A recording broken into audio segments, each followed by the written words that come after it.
రీసెంట్‌గా ఒక sugar patient doubt ఏంటంటే, ఆమె ఏమంటారు షుగర్ టాబ్లెట్స్ వాడినప్పుడు ఈ చల్ల చెమటలు రావడం గానీ, ఆకలి ఎక్కువ అవ్వడం గానీ, వీక్‌నెస్ ఎక్కువ అవ్వడం గానీ, ఇలా షుగర్ లో అయ్యే సింప్టమ్స్ ఎక్కువ అవుతున్నాయని ఆమె కంప్లెయింట్. అయితే సార్ నేనేం చేశా అంటే 2 పూటలు వాడే టాబ్లెట్ ఒక్క పూట వాడినా అట్లనే వస్తుంది. సగం టాబ్లెట్ వాడినా గూడా అట్లనే నాకు చెమటలనేది వస్తున్నాయి అని చెప్పారు. సో, పేషెంట్‌కి షుగర్ టెస్ట్, కిడ్నీ టెస్ట్ ఇవన్నీ చేపిస్తే అన్నీ నార్మలే ఉన్నాయి. నార్మల్ అంటే హెచ్‌బీఏవన్సీ అయితే కొంచెం బార్డర్ కంటే ఎక్కువగానే ఉంది. 7 అరౌండ్ ఉంది. అయితే మరి ఆమెకెందుకంత గాబరా అవుతుంది? షుగర్ టాబ్లెట్స్ రెగ్యులర్‌గా తీసుకున్నా గూడా, తక్కువ డోసే తీసుకున్నా గూడా ఎందుకవుతుంది అంటే, ఆమె ఏం జేస్తున్నారు వాళ్ళ అటెండర్ ఏమని జెప్పారంటే, ఈమె అసలు టైంకి తినరు సార్. ఏంటంటే పొద్దున బ్రేక్‌ఫాస్టే 11కి తినడం, మధ్యాహ్నం లంచ్ ఏమో 3కి తినడం, నైట్ పూట అప్పుడప్పుడు డిన్నర్ చేయకుండా పడుకోవడం, ఇలా చేస్తారు సార్ అని చెప్పారు. సో, షుగర్ టాబ్లెట్ మీరు చిన్న డోస్ ఏసుకున్నా గూడా, ఇలా టైంకి తినకపోతే ఎట్లన్నా మీకు ఈ షుగర్ లో అయ్యే సింప్టమ్స్ అనేది కనిపిస్తాయి. సో, అందుకోసమే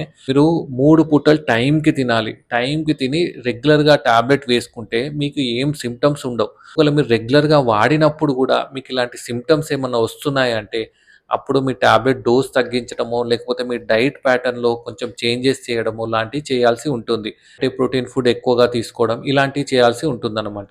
మీకు కూడా ఇలాంటి ఏమన్నా డౌట్స్ ఏమన్నా ఉంటే కింద కామెంట్ చేయండి. Thank you.